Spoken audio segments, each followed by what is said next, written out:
Assalamualaikum warahmatullahi wabarakatuh. Perkenalkan, nama saya Tariza Rahmakarani dari kelas B Praktikum 2 dengan NIM J3A118057. Kali ini saya akan menjelaskan sejarah editing dari mata kuliah editing audiovisual. Simak video selengkapnya.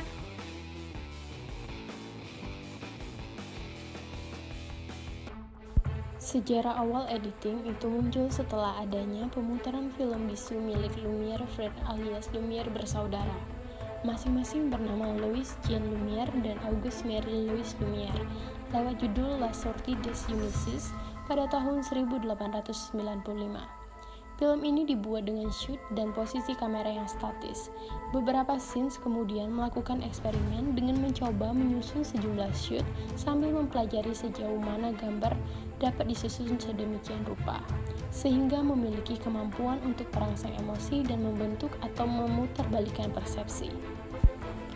Mengingat tugas utama seorang editor adalah melibatkan dua unsur dalam diri manusia, yakni unsur emosional, antara lain membuat mereka tertawa, menangis atau berteriak, menjerit ketakutan, dan lain-lain.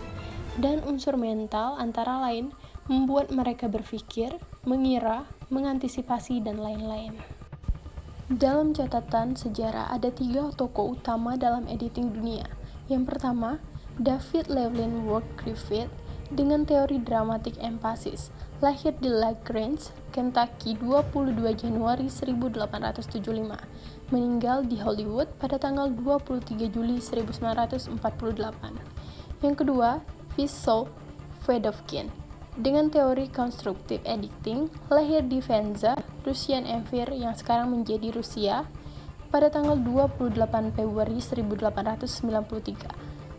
Meninggal di Riga, Lettow-Levesian, yang sekarang menjadi Lettow-Levisia pada tanggal 30 Juni 1953. Yang ketiga, Sergei Einstein dengan teori intellectual montage, lahir pada tanggal 23 Januari 1998 di Riga, Kekaisaran Rusia. Meninggal pada tanggal 11 Februari 1948 di Moskow, Uni Soviet. Ketika masih dalam era film bisu, teknik editing begitu penting, karena scenes harus mampu bercerita dengan bahasa gambar. Perkembangan teori maupun teknik editing diawali dengan scenes bernama exporter, meletakkan prinsip dasar editing yaitu menyusun sejumlah shoot secara berkesinambungan. Jika di era tahun 1900-an, George Méliès sering menggunakan teknik dissolves untuk melakukan trik sulap dalam film-filmnya. Maka di era 1910-an, D.W. Griffith diawali eksperimen Porter yang dilakukan ketika dia mencoba menggabungkan rekaman dokumentasi mengenai aksi petugas pemadam kebakaran di sebuah peristiwa kebakaran dengan membuat rekaman baru berdasarkan imajinasinya tentang seorang ibu yang sedang panik karena anaknya tertinggal di dalam sebuah gedung yang terbakar, yang kemudian ditolong oleh petugas pemadam kebakaran di filmnya yang berjudul The Life of an American Fireman. Kedua susunan adegan fakta dan fiksi ini digabung dalam susunan yang menarik dalam judul The Life of an American Fireman pada tahun 1900. Porter berhasil membuat terobosan baru dalam teori editing, yaitu teknik parallel editing, yakni menggunakan shoot-shoot dari dua kejadian yang berbeda lokasi, tetapi dalam waktu yang bersamaan. Metode Porter ini kemudian dilanjutkan oleh D.W. Griffith yang mengembangkan metode parallel editing untuk menambahkan ketegangan adegan aksi dalam filmnya menjadi teori baru, yaitu penekanan dramatik atau dramatic emphasis. Griffith membuat variasi tipe shoot seperti long shoot, medium shoot, close up, cutaway, dan tracking shoot sebagai materi untuk melakukan teknik editing paralel yang dianggap sebagai konstruksi dramatik. Di era tahun 1920-an, teknik editing mencapai masa puncaknya melalui uji coba editing yang dilakukan para scenes Rusia, salah satunya adalah Fedorkin. Dengan lebih menekankan pada aspek konstruktif editing, dia bahkan menganggap aspek editing adalah unsur dasar pembentuk sinema. Diawali oleh Ziga, operator dokumentaris sebutan bagi pembuat dokumenter berkebangsaan Rusia yang juga terpengaruh oleh teori Griffith.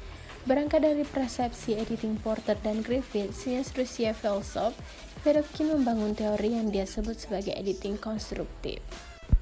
Eksperimen Vedovkin dapat dilihat dalam film Mother pada tahun 1926.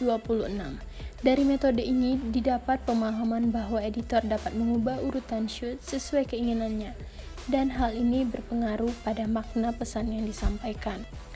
Era berikutnya adalah sineas Rusia lainnya, yakni Sergei Einstein, yang juga sangat terpengaruh oleh teori editing Griffith dan teori dialektika filsuf Karl Marx.